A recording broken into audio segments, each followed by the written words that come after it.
3 wide for the lead as they all come to the line. Who is going to take it in the end? And here comes Lockwood. He's going to make the move to the outside. Quinn tries to force it off a little bit, but there he goes. It's going to be side by side through turn 1. Will he be able to cover him off? He does. Weaving back to the left-hand side. Reynolds is trying everything. The kitchen sink is being thrown at it. They're leaning on each other. Coming into turn number 3. It's going to be a drag race through 3 and 4. Coming back to the line. Here comes Frisch on the bottom. Richard's going to hold the inside. Tries to be the late breaker here. They're going to be side by side through the final chicane. They bang doors, but keep it clean. As that's still 4 wide on the run down into the back straightaway. Demerit's looking for a line as well. What is going on in Michigan? Novak into the fence. They're still beating and banging. Oh, and to the line. He is much faster coming through there. Is there damage on Challenger? Abramitis is ahead. There's going to be a race to the line. Who is going to get it?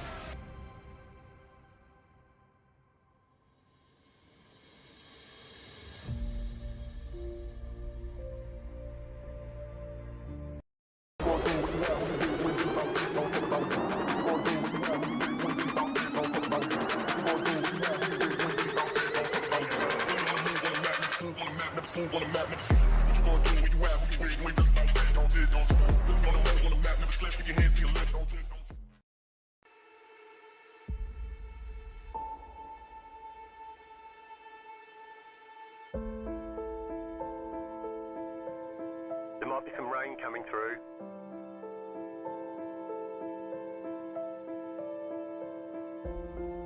We expect rain soon.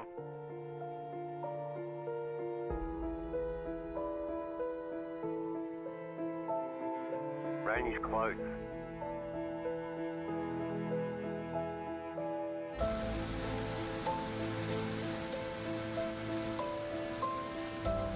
The session has been declared wet.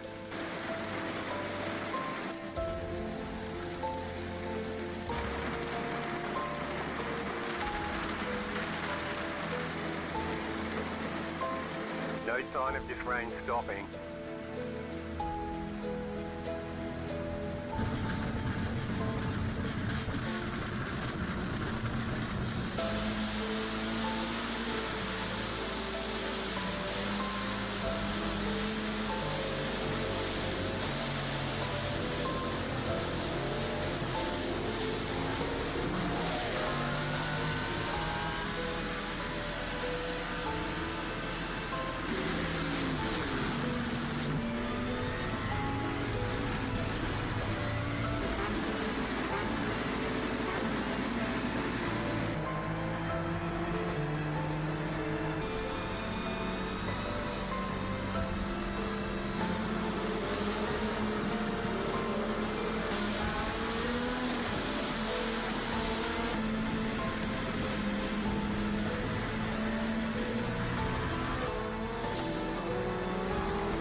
Rain is clearing up.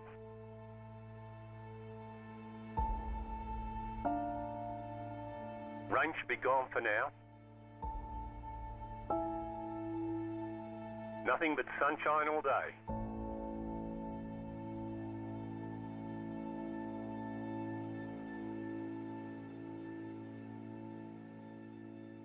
Racing isn't easy, but experiencing it is. iRacing puts you in the driver's seat with the industry's leading sim racing game. Drive on laser scan replicas of the greatest racing circuits from around the world.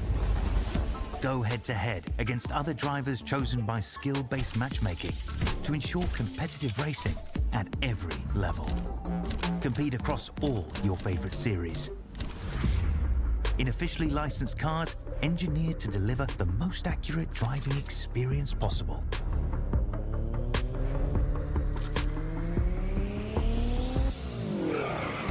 Join a race or host your own with players from across the globe.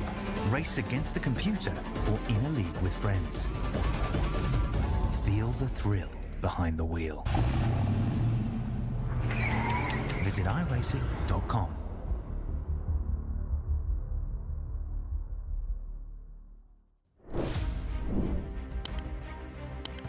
We're going road racing. Hello to the and welcome to the next round of the FMA Next Gen Cup Series. It is the only road course round on the schedule, and boy howdy, is it one road course that's gonna be quite the time for our drivers here. I'm James Watson, joined as always by my broadcast partner Stephen Koenig and Kobe Jordan. Chicago Street. How about it, Stephen? I know you do a heck of a lot more road broadcasting, so this is a little more what you're familiar with, but this is still quite the unique place to have a race at. Oh, well, it's an incredible circuit. Started its life in iRacing itself as part of the eNASCAR Cup Series Invitational, and then was later moved on to being part of the real racing calendar. And honestly, it is a tricky one with 12 corners that you're going to have to deal with. Lots of nose-to-tail racing, lots of opportunity to go and slipstream. However, hard braking into the turns to make yourself that little bit of a trickier situation. And we're going to be seeing drivers having to really think out of the box and think laterally of how they're going to get it done around the circuit without getting fouled up too much. It's 3.4 kilometers long, so it's not an easy circuit to find your feet on lap after lap. You've just got to keep going. And with a track temperature of 85 degrees Fahrenheit, and temperature of 68 degrees Fahrenheit, partly cloudy, means that we're not going to be worrying about any rain right now, especially with a 37% humidity. This circuit is going to be slippery as all hell, and also going to be a brutal thing when it comes to tire wear. Yes, sir, and obligatory, what the heck is a kilometer? Oh, but yeah, you said it, lots of nose-to-tail racing, and it wouldn't surprise me there's a lot of nose-to-wall racing here. And you said it, that's one of the most unique things about this track is it started as a iRacing design. They designed this track on iRacing before we saw it used in real life, which is the only time we get to see just like the simulations meme use whenever someone bends it into turn 6. Yeah, and I've got to say, what better way to have on the FMA calendar to have something that is purely in iRacing. This circuit, I mean, it's been utilized right up to 2025. It has a New Zealander, Shane van Gisbergen, who went and took the fastest lap with a 129.7, and our drivers are already trying to get close to that time. So far, Morris with a 128.2 as his best lap time, as everyone's trying to set those lap times in qualifying. They'll have to then replicate those times in the race. We go back to the last and big impact for the 85. Not quite what he wanted to have, and brings me to the second problem with the circuit. Those walls, they will draw you in, they'll give you a loving hug. I'm not sure if you're going to feel great afterwards. Yeah, thankfully for Ryan Peters, that's actually his third lap, so that didn't affect his qualifying. That was just some extra practice time he was getting. He is showing as P6 on the timing charts right now. And I tell you, if there's one track that's hard to qualify, it's going to be this one, because as everyone knows, the slightest little bit of incident or anything that happens on your qualifying laps, it's not going to count. The slightest little 0x brush to the wall, and it's not going to count. And you're having to, oh no, not do that if you're Matt Mars. Thankfully for Matt, that was actually his outlap, so he still has another opportunity, although he's actually not going to, because we only have 2.5 minutes left in qualifying, so he does not have enough time to get back out there and get a lap in before we switch over to the race session. So that is unfortunate for Matt Mars. He's going to be mired well back in traffic here. And, Not exactly what he wants to have happen, but going to give it another swing regardless. And the question comes in, the rest of our drivers are also down on their luck, not quite finding the pace and not being able to put in lap times. Now, my feeling is, long as there's qualifying time, just keep circulating. Keep going, practicing the track, get used to it. This is a track that's not too commonly used on the iRacing service ever since its initial bring up from the eNASCAR series, but now it's something that you need to get to grips with. It's a little bit different. It's the only road going circuit on the calendar, which makes it a little bit more tricky. Instead of going left, you now got to combine left and right all together, and well, for most of us, it is incredibly hard, and I will definitely raise my hand and visit the balls more than once. But also, we've got to see what happens on ice-cold tires. You get to slip, slide, and once it happens, it just drags you across towards the walls. This is something we're going to see in the race quite a bit. For the first 2 laps, the drivers are going to be facing exactly that. It slips, it slides, it doesn't want to stick around, and it looks like Matt Barr is not having the easiest time out there and just waiting time out. With that being said, we'll have to keep an eye on what the drivers are going to do because, well, this is week 9 of the championship. We're getting closer and closer to the end. It's all about maximizing the points, and the Chicago street circuits is going to be a hard one. Next track is going to be Rockingham, but we are nearly to the end of the season, James, and that's where the pressure comes in. That is where we'll end up seeing critical mistakes that could make or break a championship, especially considering how close it is. Yeah, and especially at a track like this where it's so easy to make a mistake and make a race-ending mistake. You know, Brock Morris has a very nice lead in the points, but 3 races and still some pretty difficult tracks. Like you said, we got Chicago here, Rockingham next week, or in 3 weeks rather, because we are going to have 2 weeks off after tonight's race for the holiday. So yeah, if you have a bad race here, you're going to be sitting with that for some time, as it's time to take a look at the starting grid for tonight's race at Chicago Streets. Your pole sitter, the 05 of Brock Morris, next to the 68 of Evan Gilmet, the 115 of Dustin Wells, and the 8 Nigel Steele on row 2. Chase Matsuko in the 26, and Ryan Peters in the 5 on row 3. Jody Nielsen in the 56, and William Gay in the 75 on row 4. Robert Howard in the 50, and Cody Deek in the 829, rounding out the top 10. And taking away for the next 10. Matthew Raymond holds on to P11, while P12 is Austin Smith locking out row 6.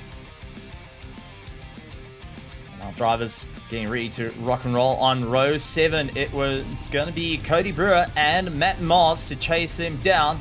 Didn't quite get the times he wanted. Paul Wentline holds on for P15 with Tiffany Els in P16. And we've got Jay Davies in P17. P18, Gustav Ferrero.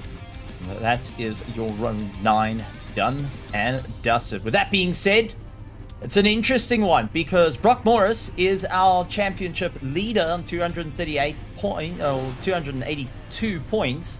And right next to him, by having Evan Gilmet, who's 6th in the championship on 200 points, this is a great opportunity for Evan to maximize the points and push himself up into the top 5. All he needs to do is get the best start, hang it out for 30 laps, and keep Brock Morris behind him. Not hard to say at all. Absolutely, and we still got a pretty hefty pace lap, so let's see if we can at least take a quick look at the points here before we do go green. Your points leader, of course, is Brock Morris with Nigel Steele and Ryan Peters in the top 3. with Tiffany Ellis and Zach Tankersley in the top 5. And then team points, Resurrection Racing continues to lead with Dumb, Dumber, and Dumbest taking over P2 in the Fence Racing in P3 with Mach 10 Motorsports, Ramrod Motorsports, Threshold Motorsports, and of course the Throat Cloggers bringing up the rear in P7. Absolutely incredible in the points, and getting to even see inside one of the cars, and well, I can tell you some of the setups is absolutely amazing. Triple screens, screens on the steering screen, the dash, just there's screens everywhere. I don't know what to do. I'll be like a cat with a laser pointer around. I want this one, I want that one, I want this one. But with that being said, road going vehicle out of the way, say farewell to our safety Bucky, and we get ready to rock and roll as they line up nose to tail. Yes, sir. Green means going. We're underway at Chicago. Great jump from Morris. Already clear Gilmet as we go on down into turn 1. And let's see how many survive. Gilmet trying to power on the outside. And he's going to get there. And he's going to have the inside coming into turn 2. So far, everyone has made it through. Morris going wide, trying to stay the outside of Gilmet. And he will. And he's going to clear for the lead. Great work for Morris, as now Gilmet has his hands full with Wells as we go into turn 4. The tightest and honestly the scariest part of this Chicago street circuit. And he is kind of... That it is, and he was able to gap Wells through 4 and 5. Oh, we got Paul Whitline going around. Exit of turn 5. Single car incident. Looks like the 3, unfortunately, getting twisted around and now having to pick up the pieces. Chase Matsuko not having an easy time out there. Got on the power a little too early and it just turned him around. Into the wall, not what he wanted to have. Going to be sporting a little bit of damage on the car, but has to now drag himself back up towards the field. Question is, how much damage is on the nose of the car? And has the rear wheels been lit up enough to be as warm as ever?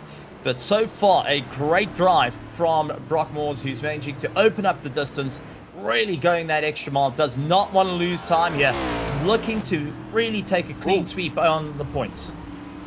Meanwhile, the 777 of Gustavo Ferraro went around in the next to last corner. So a couple of drivers already getting acquainted with the city streets of Chicago, now trying to make his way up. And it's going to be all about taking deep breaths, go for those wild sends. A bit of a lockup coming from... Oh, we got car in the wall in front. I think that might be Robert Howard. Yeah, that is the 50 car right there. Not sure what happened to Robert. See, he's trying to hold off. Oh, just locked it up a little bit too much, trying to hold off Matthew Raymond. And then here comes Ferraro. Oh, and nowhere for Gustavo to go. Just unfortunate meeting of the minds right there in turn 1. Oh, and you see Cody. Oh my goodness! And that a final hit into the wall for Robert Howard. I think that might be night done for the 50. Ooh, yeah, it is all. Not what you want to see. It's not what you want to see. It's like a horror movie. It just got worse as you watched on. It got worse. Yeah, that went from bad to worse to unimaginable for Robert Howard in the span of about a corner and a half, really. Absolute nightmare case scenario. But that being said, there's a couple more drivers having some fun out on the track, not getting caught out by the track itself. And it's good to see everyone still giving it a bit of a hard push to try and claw their way up to victory. The 83 trying to get a little bit more of a run after losing out a bit of time. So we'll have to go and keep an eye out on the field. We're on nose to tail. We lap 3 out of 30 and tires will be warmed up. Oh. And looks like one diving into the pit lane. Yeah, Cody Deek, you saw he was having some issues. Oh! Yep, That's a big issue there. And I can't imagine that left front is... Oh, we got Chase Matsuko around at exit of turn 6. Almost a huge stack up, and I think Nigel Steele is major damage from it. Steele is parked and off of the track right now. Nigel Steele running second in the championship. It would be a nightmare for his championship points. So not exactly what he wanted. Oh! And you saw Steele actually hit the barrier right as Matsuko went around. So that was essentially 2 separate incidents there. No one hit Matsuko. Oh, and it looks like race-ending damage potentially for William Gay. Oh, there is no steering in that car. From bad to worse. Oh. No, man, that just looks terrible. Yeah, there's the replay of Steele, and curious to see what happened to that 75 car. He was battling with the 83 of Raymond. I think Matty Raymond had got the spot from Gage just a few corners before that. Steve Raymond also able to get by Matt Mars here. Raymond, one of the biggest movers so far. Everyone still trying to play survival mode at this stage of the game, not wanting to go and lose our time, but we'll have to see how it all works out. With Morris currently leading, Gilnett holding on second place, 7 seconds down the road, and we got Wells trying to play a little bit of catch up as he moves on forward. Question is, who's got enough survival left in the cars to try and see it through to the end? That's the hardest part about this circuit. It's not about being fast, not about being consistent. It's also, can you just keep the focus up to survive the track itself as it dumps you around, it throws you around. You're having to really think, what can I do to stay at the sharp end of the field without landing up in a world of hurt? And everyone now looking to take up their opportunity, as we do have a little bit nose to tail. Whoa! Whoa! Bodgy on the way through. Yeah, a bump from Raymond onto Jody Nielsen. Not sure what caused that as Nielsen... Oh, Nielsen almost goes around. Oh, and still almost going around, trying to hold on to the rear of that 56 car. As here comes Matt Mars, potentially a late lunge, backs out of it. Oh, boy, howdy. That was nearly chaos right there. Well, with 2 fast repairs for the drivers, they are allowed to go and replace the cars 2 times if they manage to ding it. But I think most of the grid starting to look at that fast repair and utilize Matt Mars collecting the wall on the way out, now needing to try and get himself sorted out as well. He will need to utilize a fast repair. Locks up the exit on the left side, trying to go around the outside. Oh, and he's still there! What a great move by Mars to keep around the outside of Matsuko. I thought that was job done, but Matt Mars says no, and he will hold on to that P7 spot. Phenomenal bit of... Oh, no! Nielsen and Raymond around! Oh, Matsuko! Oh, this is disaster! Chicago Raymond, traffic, mind out the way. Oh, boy. Rush hour traffic. What happens between these two as they go through the loop? Oh, Nielsen goes around right in front of Raymond. Oh, and Netcode kicks the rear of the 83 around. Not what you want to have. Throwing them both down the order. A little bit of damage to both of them. And a huge scare for Chase and Mars as they came flying through at a rate of knots. Now, our leader still out in front of the pack. He's slowly been surely slicing through the back end of the pack, the 05, just trying to keep it all together. But it's Gilnett who holds on for second place at this stage of the game. Not wanting to get caught out, not wanting to lose any bit of drive, as this is going to be helping out his championship. Currently lying in 6th, and with Mars sitting in 1st. Got Cody Brewer around exit of turn 6. Right in front of Ryan Peters here. He's able to get out of the way for Peters.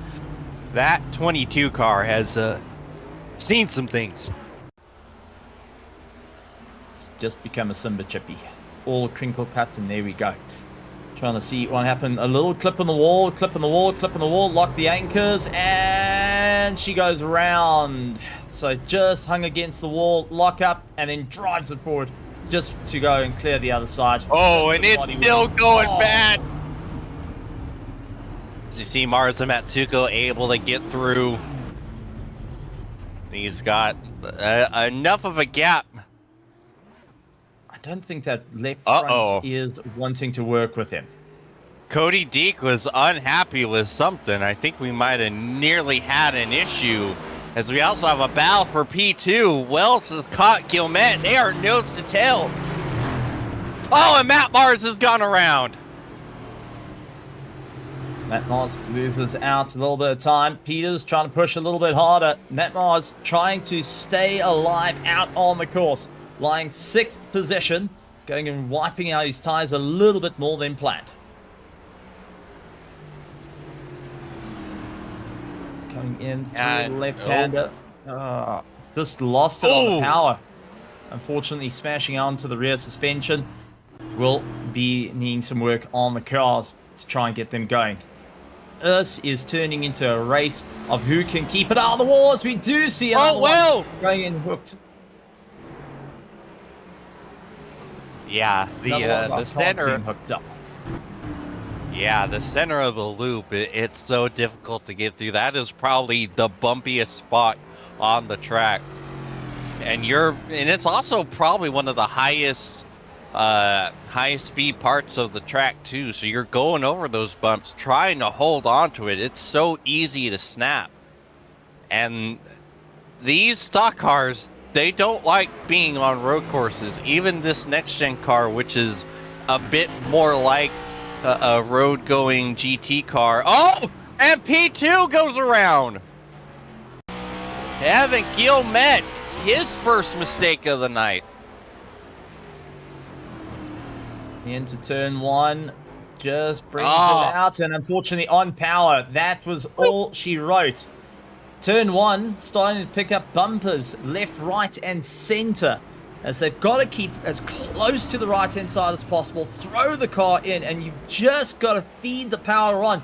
That little bit too much will end up going towards the wall. And there's no ABS, there's no traction controls.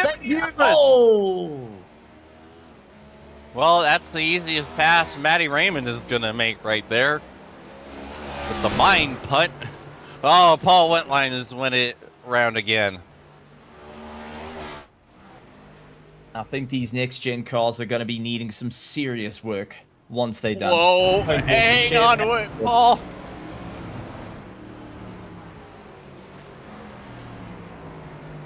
I'm going 5 from a 3, trying to keep it all together. And, oh, just losing out the rear. Wetline just managing to get himself going, but I think successfully destroyed the rear tires, just trying to keep it going. Oh, and as he fights, trying to go back up through the gears, nearly losing control of the car again, and having to just try and bring it back into contention. Well, getting a bit of information. Jody Nelson saying, too many mistakes from me, I'm out. Can't carry on. So Jody Nelson saying, enough, he's out. So that is one confirmed driver done and dusted from the race.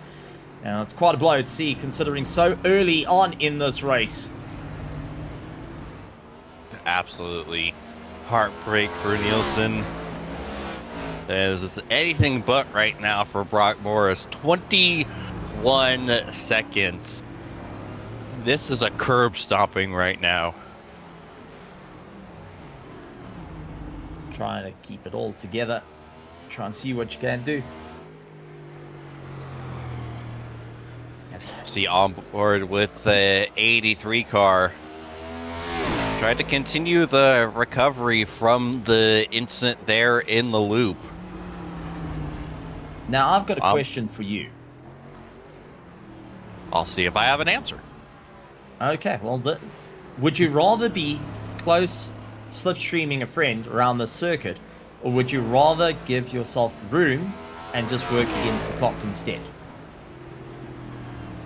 I would rather kind of be driving around myself because you're having to focus so much on the cars around you just because of the fact that it's so easy, as we've seen, to make some sort of mistake that you don't know if you need to make a sudden evasive movement. Plus, having that car around you is always going to change how you go into a corner, regardless on if they're ahead of you or behind. So just being able to focus on your marks and just put in lap after lap and get into a rhythm, it's huge, because stock cars around road courses, to me, are so rhythm and consistency based. If you can just keep kind of nailing that same spot and getting on the gas at least a similar way, it makes it so much easier.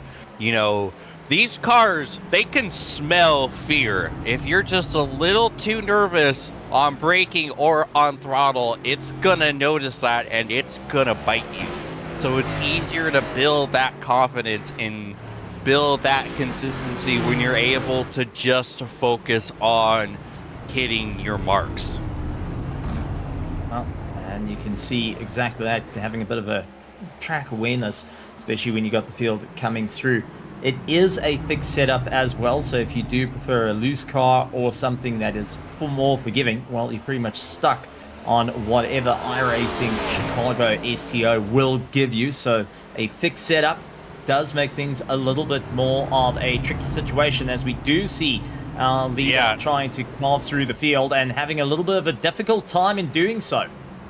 Yeah, speaking of a tricky situation, Peter's trying to get by Gay and hold Matsuko off in the meantime. And he's going to do just that, trying to build that gap up back to Matsuko to keep a hold of that fourth position. Morris hoping to keep his foot firmly on the power at the moment, trying to give it everything he's got. And this is all for championship points, because there's only 2 rounds after this. You've got to make it or break it here in this race. Well, so far we've seen a number of drivers break it instead of making it, and having to really think outside the box and, all right, what can we do? How can we improve? What will be the game plan? Peters hoping to keep the run up through the audience. Chase just starting to drop off the back of him ever so slightly, but it does look like they're starting to make a little bit of time to Gilmet. Not a lot, but they are slowly closing down on the 68.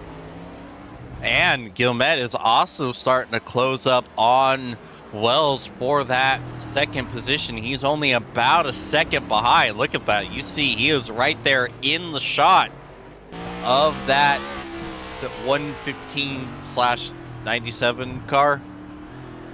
So good recovery here for Gilmet. Well, at the moment, pulling a little bit of a Houdini as we've got one through the pits, trying to get himself sorted out. This is Els heading back out onto the track after having a pit stop. Whether it was to plan or whether it was forced is a different story. We've seen a couple of mistakes coming in, but only 9 cars still left on the racing lap. Everyone else has been put a lap down by our leader. And that really does tell you how the circuit has been a bit of a stone in one shoe, one can say. And everyone just trying to keep themselves alive, focusing on what needs to be done. I have to agree with you. Going and running all by oneself is far better than getting tunnel vision behind a driver. And especially if they make a mistake and you're close enough on this circuit, well, there's not enough room to go on by. I do think any street circuits are more frightening than normal racing circuits, as there's no runoff. It's unforgiving. It's, well, tire or wall that's sitting in your way that will break your car in 3 seconds flat. There's no way of keeping it going.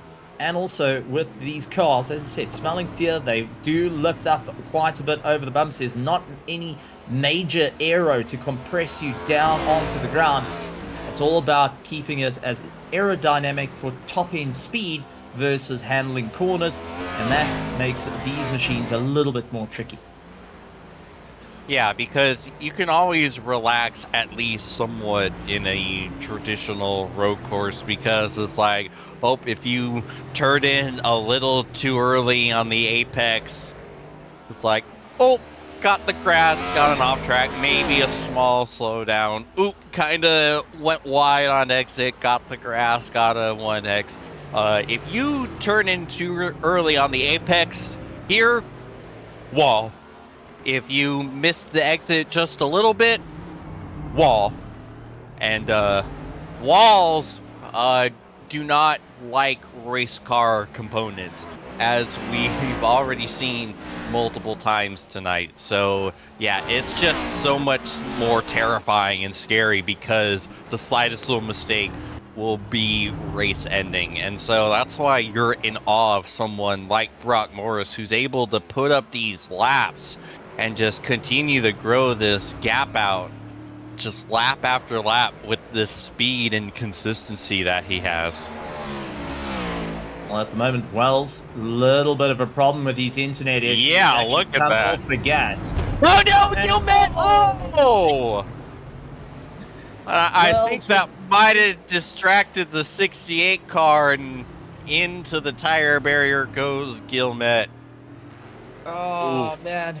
He was looking at it because it looked like Wells lifted off, gave him the room, saying, okay, look, I'm having a problem here. You go around. And Gilmet was, thank you, I really appreciate it, and just lost sight of that brake marker. Kept an eye on the rearview mirror, seeing if the car will reappear or disappear, and unfortunately landed up squashing his nose. You can see the damage to the right front, just not looking so keen. He's going to have to utilize the slipstream for as long as possible, but what is that going to be doing to his fuel and to his tire on that right side, especially when they have to think about getting into the pits, getting cars sorted out? That is a bit of repair time, or utilizing that fast repair. But man, Wells also kissing the wall on the exits as well. These two are fighting tooth and nail, but at the same time taking chunks out of their own cars. Yeah, and taking chunks out of the tire barrier too, for good measure. As here comes Gilmet. Oh, a little sideways over the bridge. Wells fights back on the outside, and they are still side by side. Wells is gonna pull clear here. I don't think Gilmet got the drive out of the final corner. It was a little too tight on it. Couldn't quite keep the power on. Now he's back into the toe. And the little bit of damage he's got on the nose, definitely not helping out with that top end speed. And you can see how close you have to flirt with the walls just to get going. But something tells me Gilmet's got more suspension issues than we are getting to see. Once again, slamming a bit into the walls there, just trying to keep it going. It's almost like the car's just not straightening itself up anymore. It's just feeling heap loads of understeer with a little bit of a bend, and he has to try and fight through it no matter the cost right now. And Gilmet trying everything he can. While these two carry on brawling, Chase is starting to close up a little bit of ground and seeing if he has an opportunity to go up for the battle for second and third. The more these two argue, the more they'll end up taking chunks out of the walls and out of their own cars. Well, they might be facing something far worse than a charging field coming at them. Absolutely. You continue to see these cars just monster truck over the bumps, as well as running the middle of the track right there. Not sure if it's defensive or letting them go or what. You see the drag race once again, and Gilmet still can't get the run he needs. Not going to work out at this rate. It's going to have to go late into turn one. Runsing out. Whoa! Gilmet gets it very unsteady as he flatlines the power. The car kicks out underneath him. And man, oh man, talk about a driver that is on his wits' end. But take a look at what's catching up behind. Chase is slowly but surely watching and eyeing out his opportunity, and now seeing not only has he gone from racing by oneself, he sees third and second right there in arm's reach. and cue the Jaws theme song. Just cue it in right now because Chase is on the way.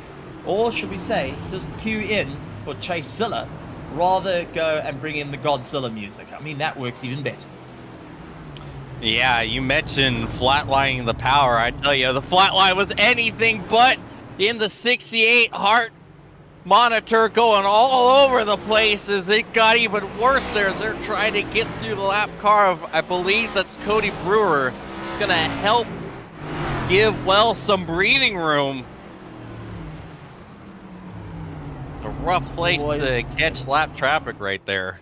Oh, we got a spinner. We got a spinner. Someone hit the wall and it's Wells. Well, Wells into the wall. Chase now up into third. Let's take a quick look at that with a little bit of breathing room. Got excited, got close to the wall, really just tipped it in. Tried to get it all back, and unfortunately on the power again, rear kicked out and loses out not one but 2 positions in one fell swoop. Yeah, great job to just keep it a half spin and be able to quickly correct that, but it cost him a lot of time, and now I believe he is on pit road. I'm fairly certain everyone is going to have to make a stop for fuel here. And definitely taking some much needed tires.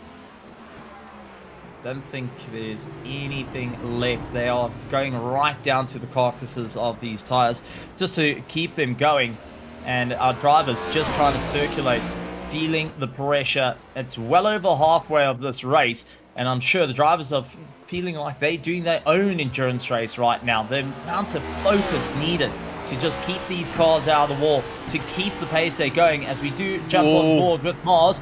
Trying to look for the inside. He was flirting. He was looking. He was getting ready to go and take that dive. But, well, third on the side of caution, decided not going to be my opportunity as yet, but definitely showing his nose forward. Whoa, big save from Mars into turn 6. Oh, near contact. Wells having to hold on to it. And Mars trying to pull the outside move, and he will get it done. What a job. Oh, and smacks the wall for good measure. That was an straightening up the panel. Yeah, that's an important move for Mars to get done because Wells is still trying to get those tires up to temp. The way these next-gen tires are on road courses, they get really quicker as the run goes on, but it takes a while for them to get into that proper operating temperature. So Wells was in not a great state, and Matt Mars able to take advantage of that and get the spot. And also Chase has just come out of the pits as well, so Mars now needs to chase down the 26 as he's just come out of the pits. He did put on a fresh set of boots and now try and get them up to temperature, and let's see how it's all going to work out, whether he can try keep those tires just in and keep them all the way, because now he needs to get some temperature to it.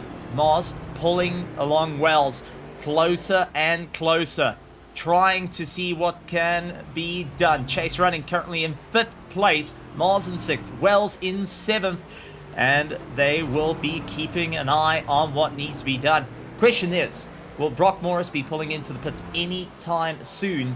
And will he need to go and get a new set of boots on that car, as well as, once again, Mars just going and turning the side of his car into a crinkle cut chippy. Not exactly how the next gens look, and not quite a way you want to modify the looks of them either. Absolutely not. And you know, if you're Morris, you really don't have to come in anytime soon, depending on what you're at fuel wise. You know, you can stretch as far as you can to kind of give yourself that overcut advantage, as he's still just piling on the time on those older tires. Oh, and as I say that, here comes the race leader for his stop.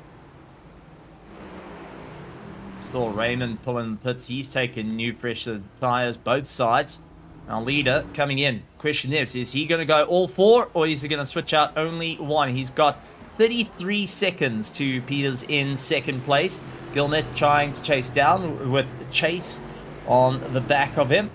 Mars trying to close up as we starting to see a bit of a train form behind, and this is going to get a little hairy. The moment we start including 2-3 cars right on top of one another, tunnel vision becomes a problem, and Mars goes up wide, he hits the wall. You said it! You called it perfectly, and that's going to give some fender damage to the 34. Just when he finally had that car all cleaned up with the fast repair from his stop, it is damaged once again as they are trying to get by Jay Davis here. Slightly used, one owner, only driven to church and back at normal road speeds. That's what's being said on those cars. No low ball, I know what I got. Yep, that pretty much says it. Whoa! Matsuko is around! Oh no! And so I think he just got hit by, Tiffany Ellis. Wow, that really shakes things up. And now all of a sudden, Matt Mars is effectively P2 here. What on earth happened? Oh, Gilmet, it's the wall, bounces off. Oh, Matt Mars has just got around. Oh no, and that's what happened with Matsuko and Ellis right there. Chase trying to get the car around as Ellis was making his way by. T-bones the 26. Just a door check, making sure it's firmly closed. And here's the replay of Matt Mars. Just gonna squirt the throttle a little too much, and around he goes. And now that's gonna put Wells back into effective P2 unless Peters can get them when he finally makes his pit stop. Has Peters gone in for a stop, or is he still? I think Peters is still going around. Peters is still going around. He's trying everything. I think he's trying to react to what happens to Morris ahead of him. If Morris dives in the pits, he's going to follow suit. However, it's going to be that little. Oh, he's in now. Brian Peters is in now, and we'll see what is this going to look like. Undercut. Raymond and big impact for Matt Moss. Oh, same corner, taking chunks. And that's going to put Raymond up to P5.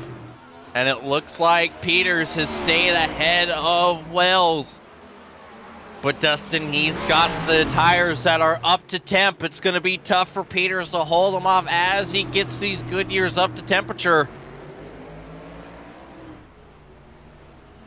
I would love to be a fly on the wall, just going and listening into the radio comms, because man, oh man, these drivers must be talking to their bosses saying, right, what do we need to do to stay alive out here? What do I need to do to stay in for the fight, knowing that we've got 8 laps left in this race and championship points online? We've had some big shakeups, some big names landing up, getting into the walls, and some newer names charging back up through the field that can really play into hand. Ryan Peters, who's now going and looking for a stellar run, holding on to second place. He is still third in the championship on 224 points. Nigel Steele is on 247, so just by getting second place, he's going to have a proper run ahead of Steele. Yeah, and you see Peters continuing to hold Wells off as Raymond is starting to get ever closer. He's about, I'd say, 2.5 seconds behind Matsuko for P4. And I imagine that 26 car is not okay after that incident with Gilmet. Oh, big sideways for Peters! And he's right behind Gilmet, who just came out of the pits with the last fast repair. He's hoping that Gilmet can pull away so he can just focus on holding on to second place here. Oh, here comes Wells looking. He backs out of it. he second-guessed, but he has shown intent, and that's all that he needs to do. Keep showing intent, keep filling the mirrors, waiting for the mistake as they keep a hard charge right now. Wells doing everything they can. They aren't caught behind one of our back markers. That can become a little bit of a pain in the neck to get on by, as it's not a lift and let me go situation. It's now just trying to keep it all together, and we are seeing a fight happen right in front of us. Second and third on top of one another, costing each other time as Chase trying to close up the gap. So Chase Masuko going to see if he can get a little bit closer. They're in shot, going and keeping an eye, and Raymond also goes. They do overtake someone in the wall. Cody Deek parked in the tire barrier right there. All right in front of Matsuko and Raymond. He's going to get out of the way of Raymond. I think he might have compromised the exit a little bit of Matsuko, which is going to help Raymond phenomenally here as these two continue to do battle. And you mentioned it a lap ago when Wells kind of stuck the nose out there. There's something to be said about, you know, putting that intimidate button on, you know, sticking that nose out, maybe not actually looking to make the pass, but just making that guy that you're battling with think you will, and just get them to make mistakes, look in their mirror, get off of their rhythm, and it seems to be working. Oh no! And it's Wells that makes the mistake instead! Oh, and here comes Matsuko and Raymond! Wells got overconfident. Oh no! And Mars comes through after hitting the wall, and it's just going from back to Austin Powers moment. It really is. Moment. Oh my goodness! And now all of a sudden, Matty Raymond is battling Matsuko for P3. Man, things change in an instant at this place. There is no fairy tale here. This is a nightmare of note, and I can guarantee there is a number of drivers that are opting to just leave the Chicago street circuit, rather come back with something else instead of these next-gen cars. But this is why it's on the calendar. It was just that wild card thrown in to make it a lot of fun, and if so far it has been changing up the championship every step of the way. It's brought some drivers that aren't usually at the front up towards the front. We get to see drivers giving it everything they can, and also who will break under pressure. And it's why we've got a 2-week break after it, because everyone will need to take a little bit of a breather before they head into the final 2 rounds of the championship right here for the FMA Next Gen Series.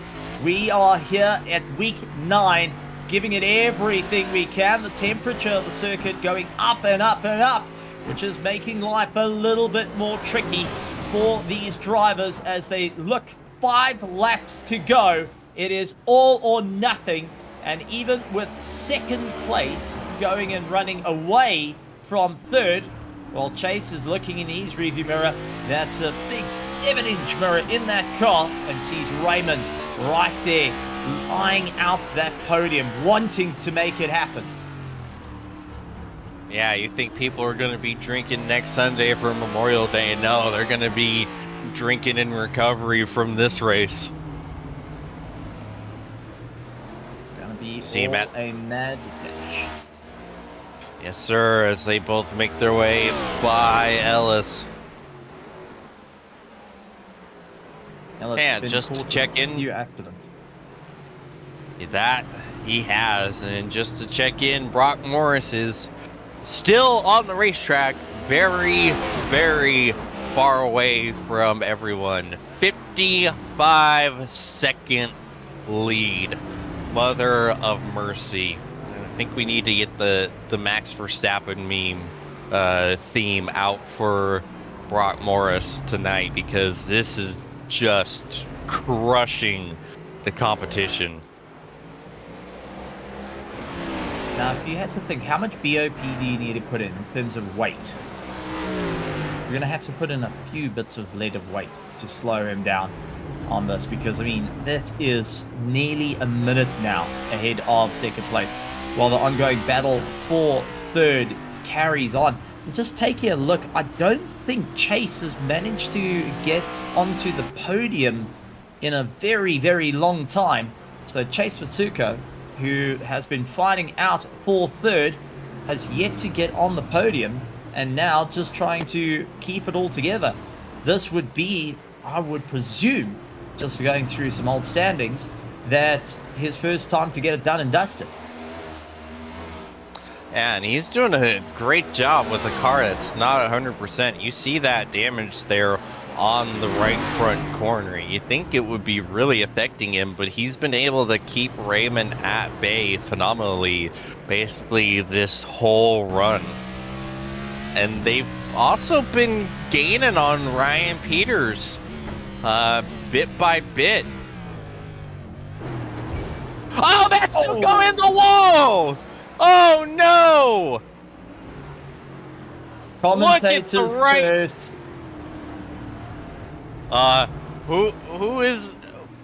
Who's that on? Is that your James. commentator's curse or me? I don't know. You were the last to say he was keeping it all together. Well, Gosh darn it. unfortunately, now Raymond is going to be more than happy to charge his way up. He's managing to close the distance to Peters ahead with 4 laps to go, and Chase Matsuko will be muttering a few interesting words now, and I think we best lock the door. The broadcast booth is off limits.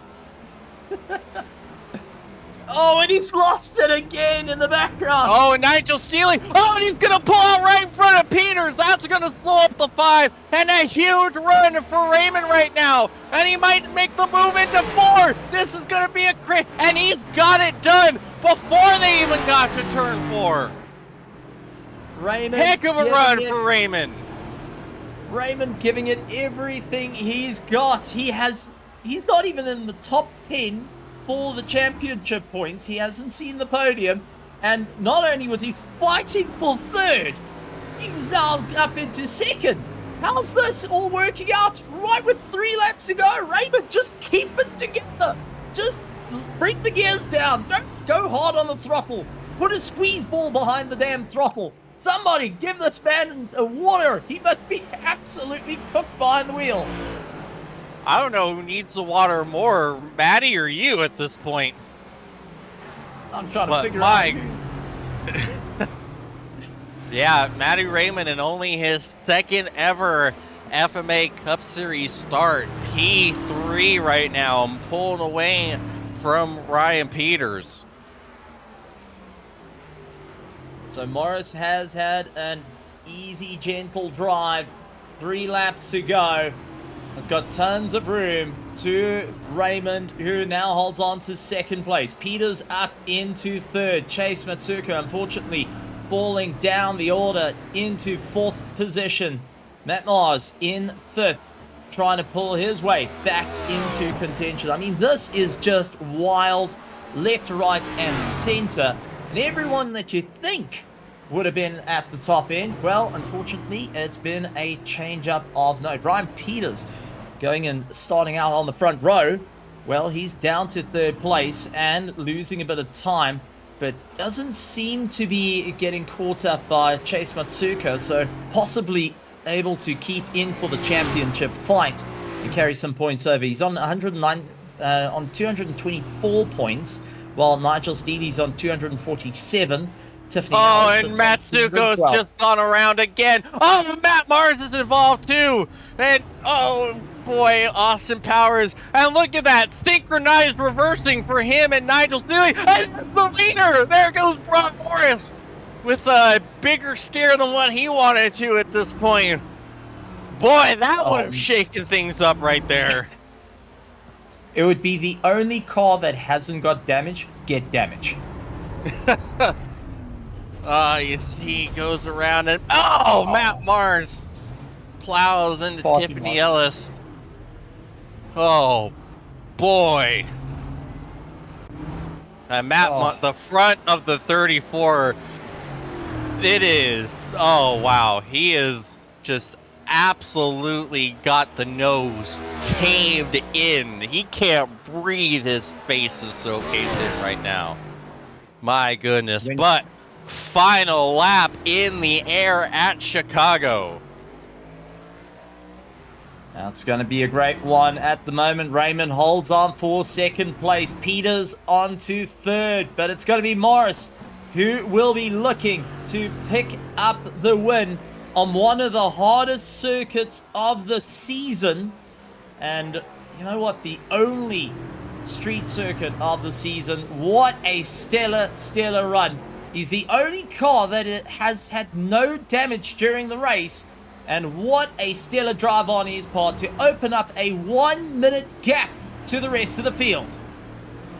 Yeah, domination doesn't begin to describe it. This is shades of SVG last week at Watkins Glen. The beatdown he is absolutely putting down. We called this a wild card race. Everything can change in an instant. This is one Morris needed to pull off to really bring that championship to fruition, and on a race where everyone on this track has had some sort of issue, he is clean, green, and now checkered flag. Brock Morris will win on the streets of Chicago. And what a way to party with it. And leaving Raymond and Peters to finish up in second and third. There's the 83. Thought he was out of it. Dropped out to the bottom 5. Then waited for his opportunity. Mistakes happened out in front of him. And Raymond more than happy to capitalize every step of the way. He thought third place was the only one on the cards. Well, it all changed in an instant. With 3 laps to go, he finds himself up into second place. Now on the final lap, rounding the last little bit of corners, keeping it all together. It is going to be a stellar run for Raymond, who is, yes, a minute behind, but will be walking home with some incredible points and a podium for his second time out here on the FMA Next Gen NASCAR Series. Yeah, the lead gap was so extreme. Oh my Jiminy Christmas. There is a parking lot in turn 1. And let me tell you, Steven, with the gap that Brock Morris had, we could basically do the whole bit from Talladega Nights when they were flipping at the end and they showed the Chili's commercial while they were still flipping. We could have done that. We could have shown a commercial from when Morris took the checker flag and still probably got back in time to see Matty Raymond take the checker flag in P2. That's how much of a lead Brock had right there. That is unreal. Now to make the track even harder, let's put stadium truck ramps in there. If only certain someone would allow that.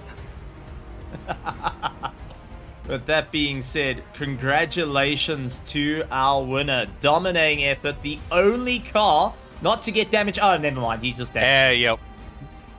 Yep. You had it, and then you binned it. Oh. But extending his lead in the championship by miles now. On 282 points coming into the race. And now managing to open up another 44 points addition to it. That is going to be one heck of a time. He's going to have to do extremely poorly in the last 2 races of the season to lose out that first place. And when I say poorly, he needs to not even finish to count as that. And Brock Morris showing a dominating effort and wanting to be the champion. Absolutely. And with that, we're going to go ahead and get in our first commercial break of the night. And we will be back with our top 3.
3 wide for the lead as they all come to the line. Who is going to take it in the end? And here comes Lockwood. He's going to make the move to the outside. Quinn tries to force it off a little bit, but there he goes. It's going to be side by side through turn 1. Will he be able to cover him off? He does. Weaving back to the left-hand side. Reynolds is trying everything. The kitchen sink is being thrown at it. They're leaning on each other. Coming into turn number 3. It's going to be a drag race through 3 and 4. Coming back to the line. Here comes Frisch on the bottom. Bouchard's going to hold the inside. Tries to be the late breaker here. They're going to be side by side through the final chicane.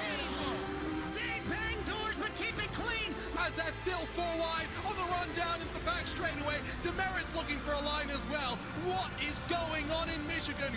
No back into the fence. They're still beating and banging. Oh, and my to the goodness. line. He is much faster coming through there. Is there damage on Challenger? Abramitis is ahead. It's going to be a race to the line. Who is going to get it?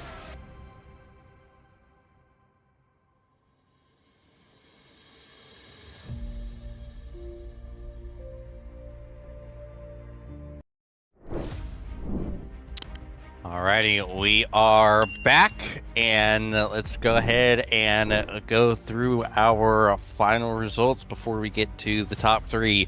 Your race winner, of course, Brock Morris from Matthew Raymond and Ryan P. Matt Mars and Dustin Wells round out the top 5. Chase Matsuko, Evan Gilmet, Gustavo Ferraro, Nigel Steely, and William Gay rounding out the top 10 and take away the rest of the field there, Steven. Well, Tiffany Ells going and managing to come across to the line with Cody Deek, Jay Davis, Robert Howard, and Cody Brewer holding on to 15th. Paul Wentland, followed by Jody Nielsen and Austin Smith round out the pack. So been a little bit of a tough race for our drivers. The top 4 only on the lead lap.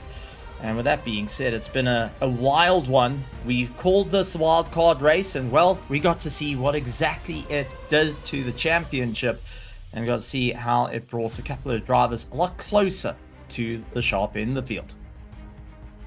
Absolutely. But with that, it's time to get to our top 3, and we're going to start with our 3rd place finisher, Ryan. James in the booth, you got a copy?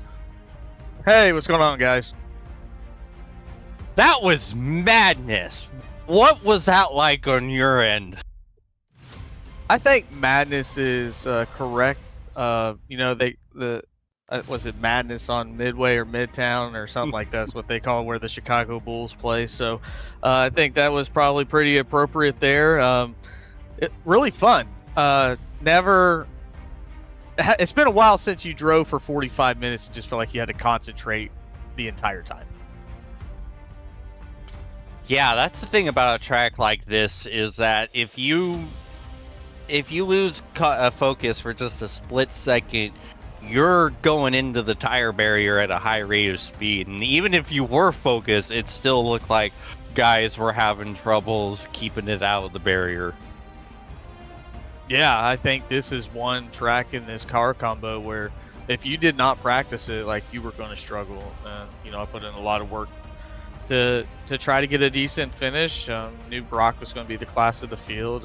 It's good to see Matthew Raymond come in and have a clean race as well, but to get a podium out of it, as a guy that likes to just turn left, that was pretty good driving for what I was expecting to get way worse than that, so I'll take it. And with the fact that it seemed like almost everyone had some sort of incident and damage on their car, I don't think you really hit anything out there. That alone is a huge accomplishment in and of itself. Yeah, I got a 4X at the beginning when Chase spun it and Matt rear-ended me. But outside of that, I think I kept it off the wall the entire time, which I had a couple scary moments. We called those brown alerts, but other than that, it was pretty good. Yeah, phenomenal run. And what are you looking forward to for the last 2 races of the season here as we go on into our Memorial Day break here? Yeah, I mean, my teammate's Brock, and racing him's fun. It's also very difficult, but just trying to put together good runs and try to find an edge over him and it's good to have good teammates. It kind of reminds me of, like the JGR Hendrick stuff. The cream rises to the top, and we're fighting each other tooth and nail, and he's better more often than not, but it just makes me, try a little bit harder, and just going against him. And he's a clean driver, good racer, so it makes it real fun. Absolutely, and phenomenal run for yourself. Any sponsors, plugs, and shout outs before we let you go rest after that one? Yeah, the only race I've ever had to have a towel. As one of the admins here at FMA, I appreciate all the guys that came out. I know it was a little bit scary for the Oval guys, but we had some guys come in from other series. Obviously, we're building off the GT3s, which have a huge turnout. Appreciate you guys, Racer Nexus, for always your professionalism and the quality that you bring to the broadcast. And outside of that, as we go into the break for Memorial Day, remember the reason why we're offering Memorial Day, and spend that time with your loved ones and understand the sacrifices made during it. Yes, sir. We appreciate you, Ryan, and hopefully we're talking to you again in a couple weeks here. Sounds good, guys. Have a good one. God bless. All right, there's your third place finisher, Ryan Peters. And now, Steven with our runner-up. Matthew Raymond, can you hear me? I got you, buddy. Here you go, mate. Absolutely grand after your racing performance, charging up to second place. Let's start off with the start of the race. How was it for you on a manic start, cold tires, and everyone fighting tooth and nail to get their way to the front early stage of the race?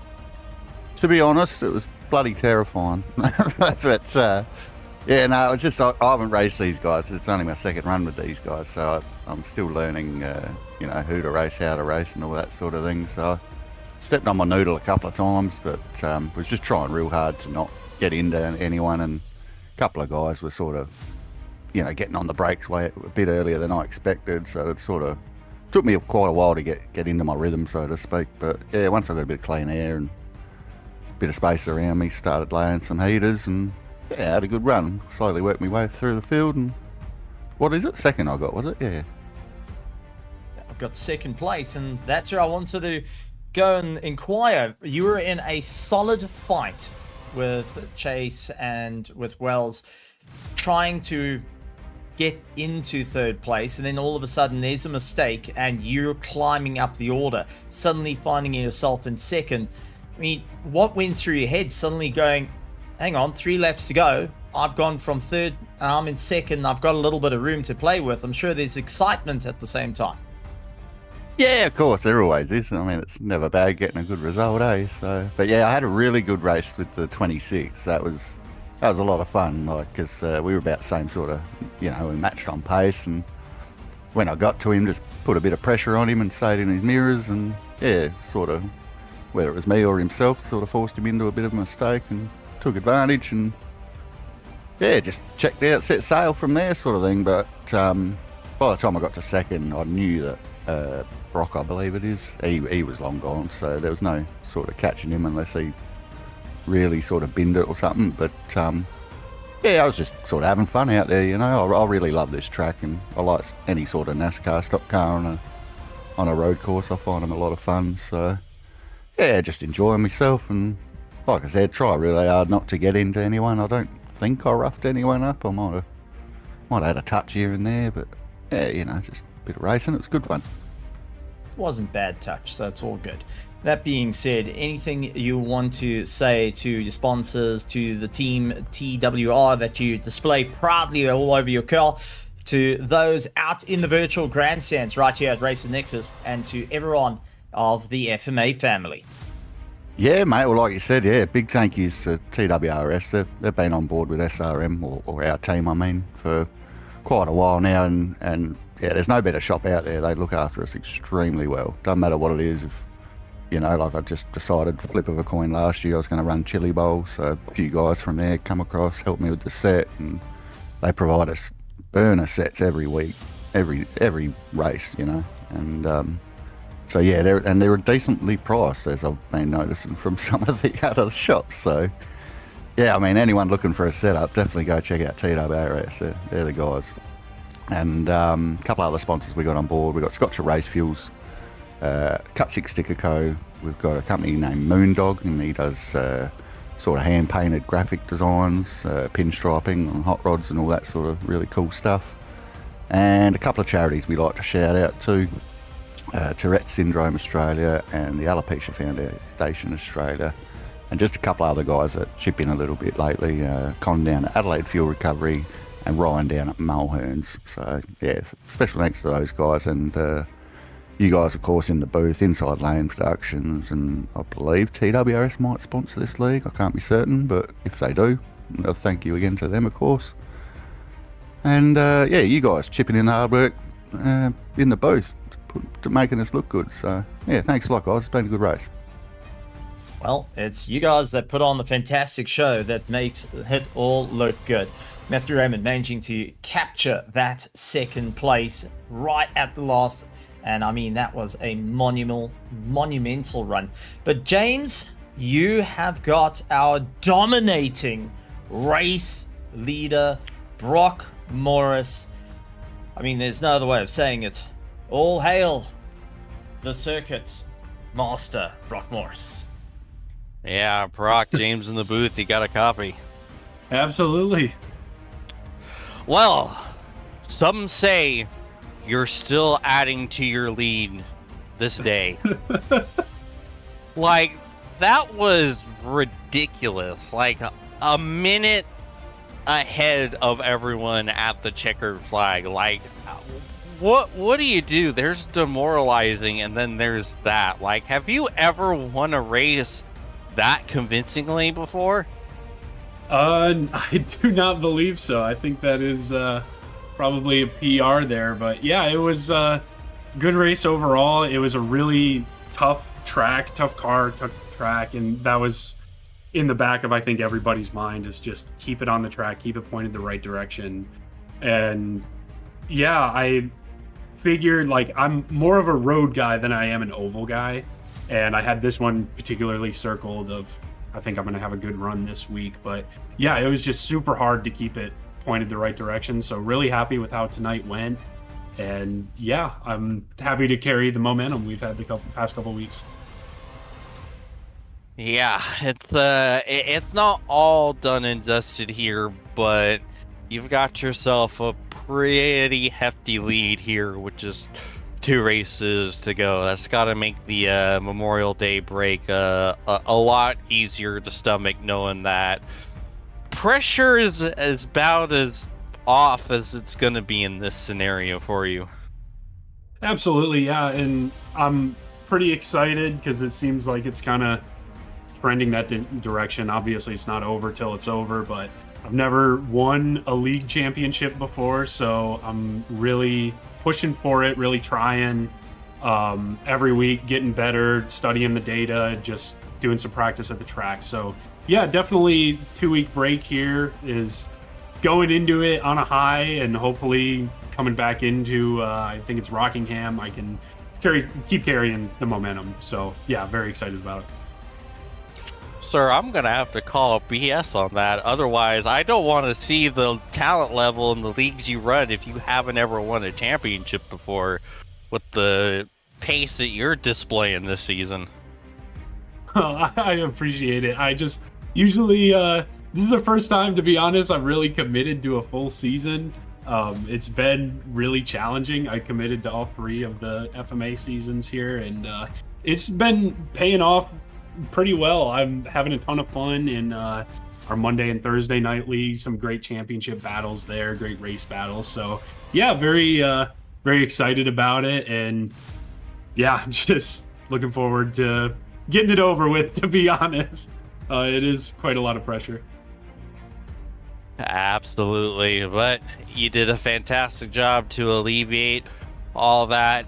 As bad as a cruise control win as you're gonna get, any sponsors, plugs, and shout outs you like to give before we let you go?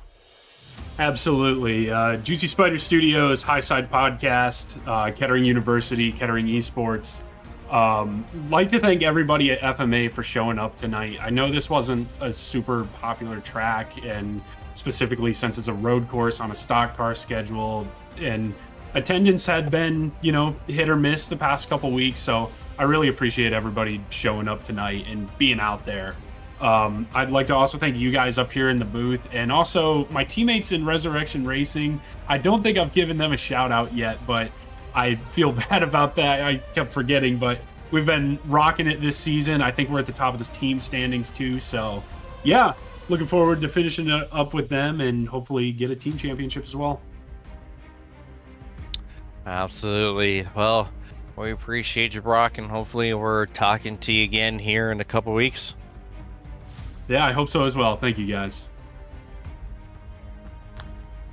All right, there is your race winner, Brock Morris, and I believe that just about does it for us here. But boy, howdy, Steven, what a race.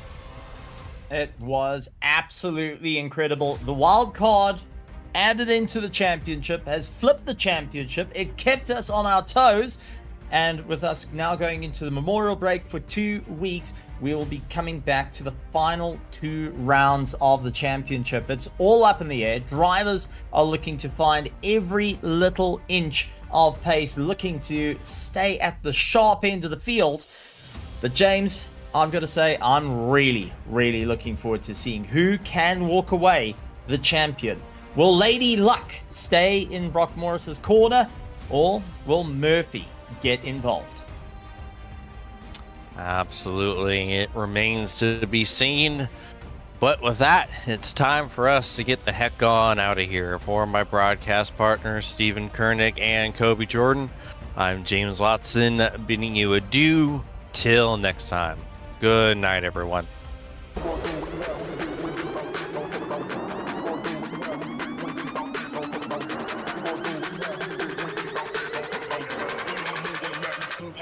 Move on the map,